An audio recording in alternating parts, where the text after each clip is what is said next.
Hey there, drawing 2. We're going to practice some eyes, nose, mouths, ears. You can check out all the notes on Canvas. It's under Module 12, and you get all the details for all the anatomy pieces, but I'm just going to draw with you guys, and you guys can draw along, go through the steps, talk a little bit, listen to some music, and just have a little nice sketching session. All right, let's get started. When we start with drawing eyes, it always starts with a circle. No matter if the eye's forward, sideways, you guys remember all this, so I hope. But eyes are fun to draw, so we start with that circle. We can start with like wrapping the upper lid around that circle if you want to build it that way. And be sure to establish which side's the inside of the eye, the inside corner. The bottom lid kind of wraps around this way. There's 2 parts to it. So we have the upper wraps around the 3 parts. Those eye openings, you should measure those on whoever it is you're drawing to get that likeness. Does the iris inside touch the bottom lid, or is it covered or obscured? The whole shape of the eye socket, though, too. We can't forget about the eye socket. As we build these structures, we have to understand that there's a big structure to build, as long as, as well as the shape of the eyebrow. And things of that nature. But if you review the notes, you can understand the anatomy of the eye and understand like why shading is certain ways. Why does the upper lid become so dark? And why are certain parts darker than other parts of the eye because of the anatomy of it all.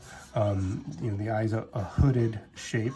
The eye itself has dimensions to it. It's a rounded surface. This part is a curved surface coming towards us. So there are parts that are going to be a little bit darker than other parts, and parts that are going to be a little bit lighter than other parts. Let's add some, going the wrong direction on the eyebrow. It's just a sketch though, right? It's just a sketch. So we build the eyebrow up. We build this eyelid up. We add some more values down here. As we build up the iris, and we add some dimension there, we'll add some more values over here too. But again, we're just practicing. We're just working on the shapes of these parts of the face. Not really measuring for distance just yet, but just kind of practicing, like building structures, building in and measuring. You can use references on the internet. You can actually use a reference of your own eye if you take photos, if you want to, or if you have somebody who's willing to sit within 6 feet of you, practicing that safe social distancing. You can actually build up some practice by like studying other people's eyes though too. But I'm just drawing eyes from my own imagination, just kind of trying different shapes, and trying different ways of building those up. But all in all, we're just kind of practicing eyes. I almost got a face going on here. Eyebrows too, like how are things built? Every eye is unique. Some people, when they have the eye opening, like the upper high angle comes in high and low, and then the opposite angle is like this, so it gives you this kind of unique opening where our eyes look real nice and flared, where this kind of curves around, and things like this. In case you're wondering, I'm listening to Mountain Joy Radio on Pandora. If you like any songs on there, cool. If you don't, sorry. Just what I'm listening to. Practicing eyes. And remember, irises, what I just shaded in very quickly there, irises are always darker at the top than they are at the bottom. Pupils are black holes, but if you leave a little highlight's always in the upper part of the iris, usually where it's darkest, because of the anatomy. Again, check your notes on Canvas if you want to learn more about the anatomy, understand why certain things are the way they are. But again, eyes are fun. We can go on forever drawing eyes, and we probably should go on forever drawing eyes. Draw them at all different angles.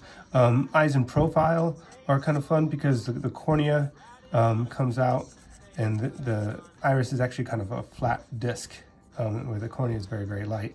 And then the upper lid is thicker and comes around and curves around, where the bottom lid kind of sticks out and creates this sort of shape here, this shape here, and that follows there. You'll get a little inside corner over there. The nose is coming down right there. The eyelashes come out this way. My dog says hi. Bottom lid, or bottom lashes are going out that way. She's barking a lot. It's all right, Lou. You got this.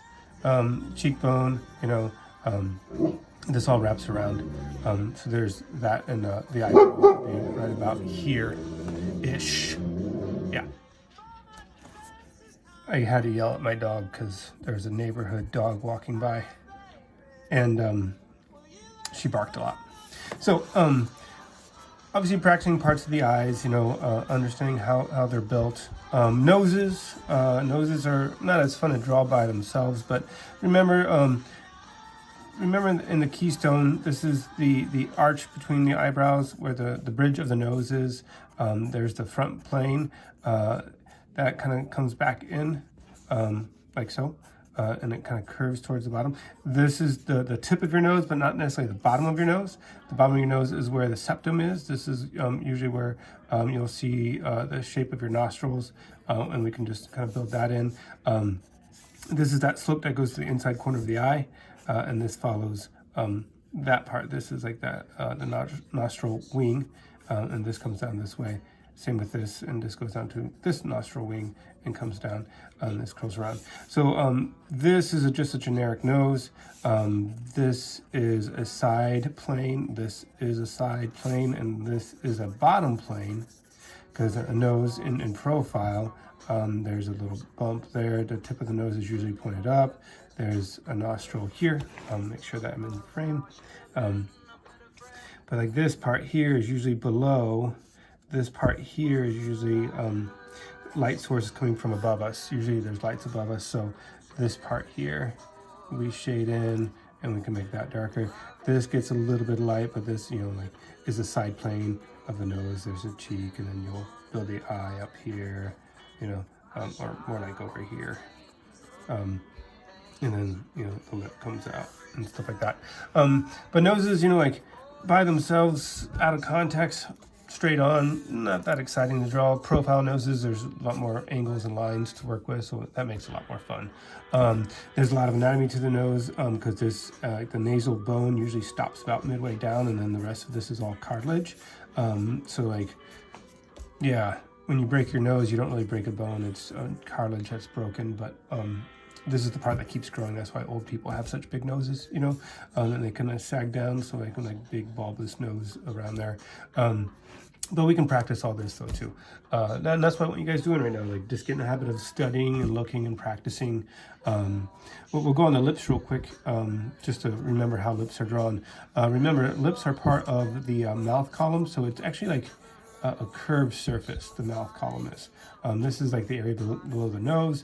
This is also like the structure of a skull. And I will, yeah, I'll share a picture of a skull on canvas so that way you guys can see this. But I mean, remember when we like look at the skull, like it's curved.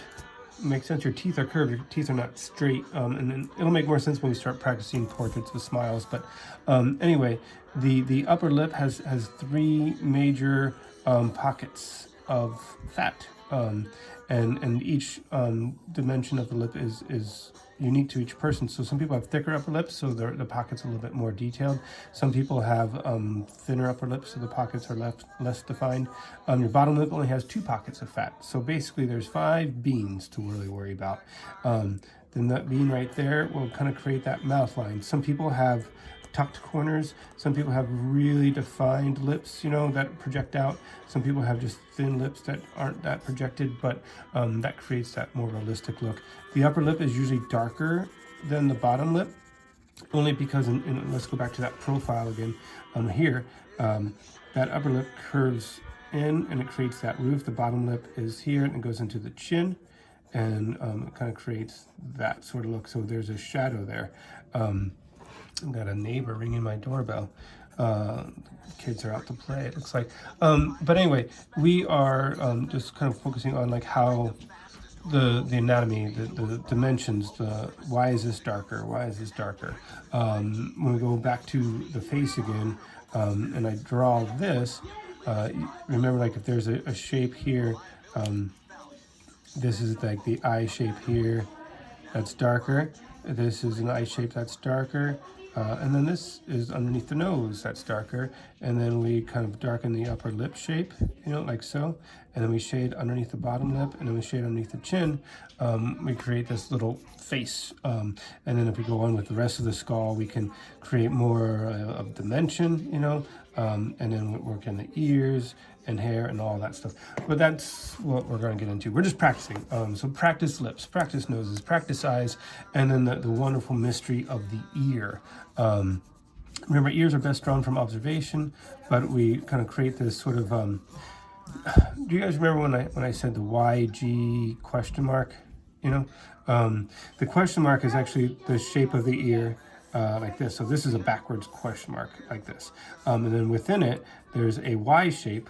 This is like the conical sort of like Y like this. And then the G is a backwards G like right here. So that's like all the like tubular stuff that's inside the ear. So we have to kind of work on building that up. There's a lot going on in the anatomy of an ear. I could tell you more about it, but you could read a book too if you really wanted to.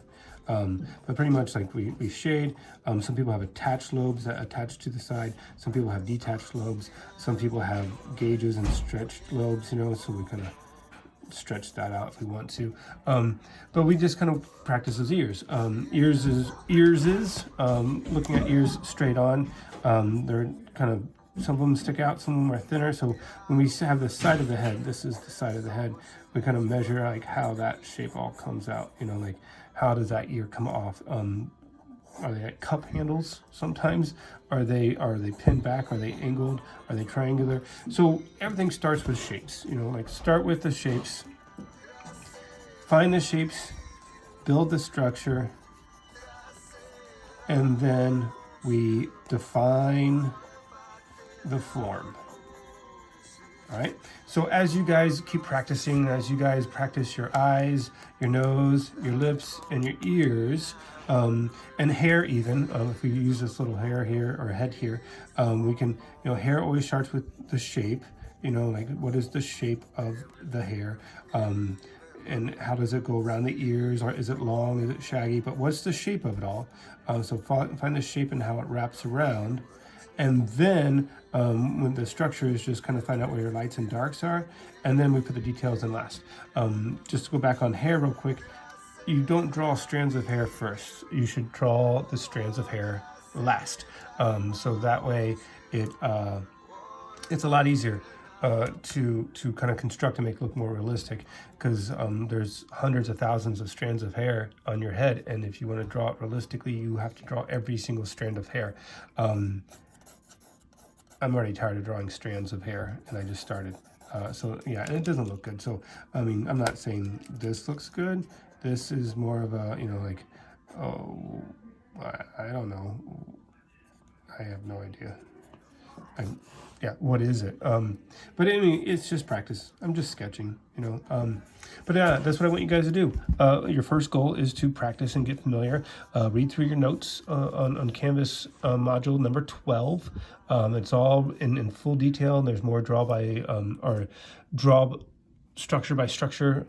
Good videos, good references, good notes. So make sure you check that out. And then in our next drawing session, we'll be working on self-portraits. All right. Email me if you guys have any questions at any time, and I hope that this is beneficial to you. All right. You guys take care. Keep drawing, keep sketching, keep working.